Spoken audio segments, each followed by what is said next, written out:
সন্তানকে কত বছর বয়সে পিতামাতা বিছানা আলাদা করে দিবে?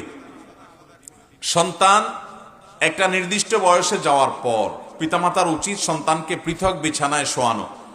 এমনকি তাদের নিজেদের মধ্যেও দুই ভাই দুই বোন বা ভাই বোন একসাথে তারা যথাসম্ভব থাকবে না। একান্ত গরিব মানুষ, নিতান্তই তা থাকার অনেকগুলো কক্ষ নাই, অন্তত বিছানাটা পৃথক হবে।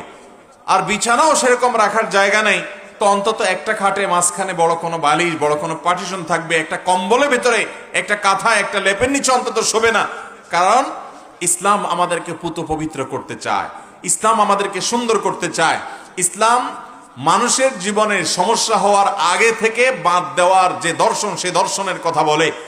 আল্লাহর পক্ষ থেকে মনোনীত দিন হওয়ার কারণে আল্লাহ জানেন বান্দার কোন পথে গেলে এর পরিণতিতে খারাপ কিছু হবে।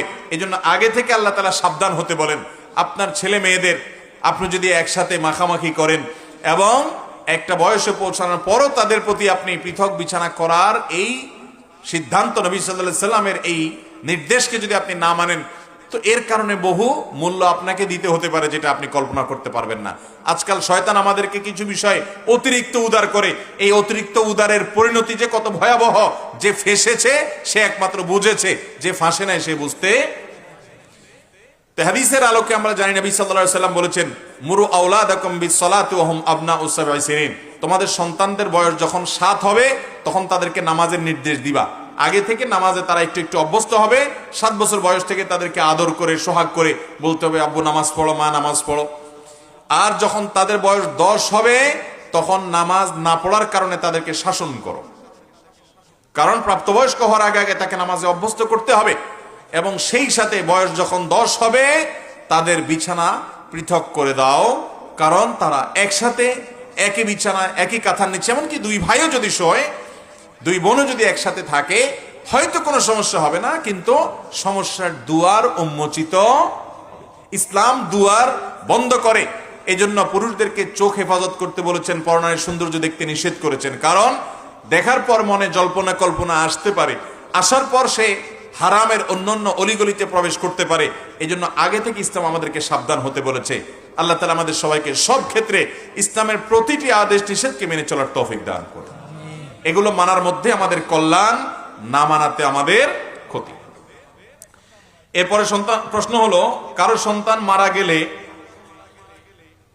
সে কি বাবা মায়ের জন্য সুপারিশ করবে? যদি কারোর সন্তান মারা যায়, ছোট বাচ্চা মারা যায়, নবী করিম সাল্লাল্লাহু আলাইহি সাল্লামের হাদিসের আলোকে তার জন্য দুটি সুসংবাদ আছে। কয়টি সুসংবাদ? দুটি সুসংবাদ আছে। এর ভিতরে একটি সুসংবাদ হলো, যদি কোনো আল্লাহর বান্দা তার সন্তান দুনিয়া থেকে চলে গেছে, এজন্য সে সবর করে, এজন্য সে ধৈর্য ধারণ করে, হাহুতাশ না করে, মালাকুল মউতকে গালিগালাজ না করে, ভাগ্যকে গালিগালাজ না করে, জামা কাপড় ছেঁড়াছিঁড়ি, ভাঙচুর, বুক ছাপড়ানো, মাথায় আঘাত করা, গালে আঘাত করা, এরকম অসহনশীলতার কোনো কাজ না করে, বরং আল্লাহর ফয়সালাকে যদি সে মেনে নেয়।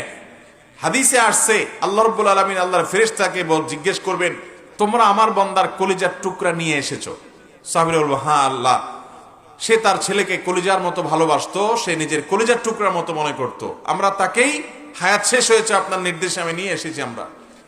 আল্লাহ রাব্বুল আলামিন তখন ফেরেশতাদেরকে বলবেন যে আমার বান্দার প্রাণাধিক প্রিয় তার সন্তানকে তোমরা নিয়ে এসেছো, তার কলিজার টুকরা তোমরা নিয়ে এসেছো, তার মৃত্যু হয়ে গেছে।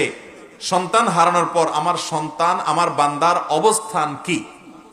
তখন ফেরেশতারা কোন কোন নেককার বান্দা যারা সবর করতে পারেন, যারা আল্লাহর ফয়সালা রাজি থাকেন, তাদের ব্যাপারে ফেরেশতারা বলবে, আল্লাহ আপনার বান্দা আপনার ফয়সালায় সন্তুষ্ট হয়ে বলেছে, আল্লাহ দিয়েছেন, তিনি আবার নিয়েছেন। অতএব আমি আল্লাহর এই সিদ্ধান্তকে স্বাগতম জানাই, আমি আল্লাহর এই সিদ্ধান্তে সন্তুষ্ট, আমি রাজি বিল কাজা, আল্লাহর এই ফয়সালা সন্তুষ্ট হয়ে গেছি, সেজন্য আলহামদুলিল্লাহ বললাম।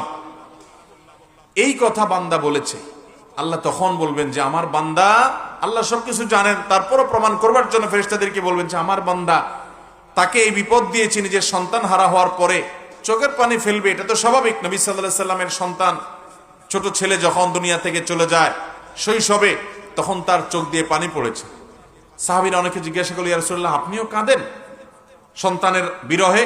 নবী সাল্লাল্লাহু আলাইহি সাল্লাম বলেছেন, হ্যাঁ, এটা তো খুব স্বাভাবিক যে আপনজনের বিদায়ে মানুষের কষ্ট হবে, চোখের পানি আসবে, কিন্তু মানুষ বেসবর হবে না, মানুষ আল্লাহর প্রতি অধৈর্যশীল হয়ে কোনো কুফরি কালাম বলবে না, আল্লাহর ফয়সালাকে মেনে নিবে। নবী সাল্লাল্লাহু আলাইহি সাল্লামের এই হাদিসে বলছে, আল্লাহ তাআলা তখন ফেরেশতাদেরকে বলবেন, আমারে বান্দা যেহেতু সবর করেছে, তোমরা সাক্ষী থাকো, আমি তাকে জান্নাতে একটা প্রাসাদ দিব, যেটার নাম হলো বাইতুল হামদ বা প্রশংসার ঘর। যেহেতু সে আমার প্রশংসা করেছে, তাকে আমি এরকম একটা মর্যাদা দিব, যে মর্যাদাটার নামই দেওয়া হবে প্রশংসার প্রাসাদ। এক। আর দ্বিতীয়ত, যাদের ছোটবেলায় ছেলে মেয়ে মারা গেছে, সন্তান হারা হয়ে গেছেন, ছোট ছোট সন্তান দুনিয়া থেকে চলে গেছে, তারা সবর করেছেন। অনেক ভাই বোনকে আমরা চিনি যে 2-3টা সন্তান দুনিয়া থেকে চলে গেছে, একজন গেছে, আরেকজন গেছে, কয়েকজন সন্তান হয়েছে, সবাই মারা গেছে। আল্লাহরে বান্দা বান্দিরা যদি সবর করতে পারেন, যদি ধৈর্য ধারণ করতে পারেন, এই সন্তানের সাথে সাক্ষাৎ তো হবেই হবে। সেই সাথে নবী আলাইহিস সালামের অন্য হাদিস থেকে আমরা জানি যে এই সন্তান কিয়ামতের দিন তার এই বাবা মায়ের জন্য সুপারিশ করবে আল্লাহর কাছে। আল্লাহ তাআলা আমাদেরকে বিপদে ধৈর্য ধারণ করার তৌফিক দান করুন। অনেক সন্তান বেঁচে থেকে আপনার জীবনে যা অর্জন হবে, আল্লাহ তাআলা তাকে যদি নিয়ে যান, আপনার জীবনে তার চেয়ে বেশি লাভ অর্জন হতে পারে। এজন্য ঈমানদার কোনো বিপদে অস্থির হবে না। আমি যেটাকে বিপদ মনে করছি সেটা আমার জন্য নেয়ামত হতে। অতএব যাদেরকে আল্লাহ তাআলা এই পরীক্ষায় ফেলেছেন যে সন্তান দুনিয়া থেকে চলে গেছে, আল্লাহ তাআলা তাদেরকে সবর করার তৌফিক দান করুন।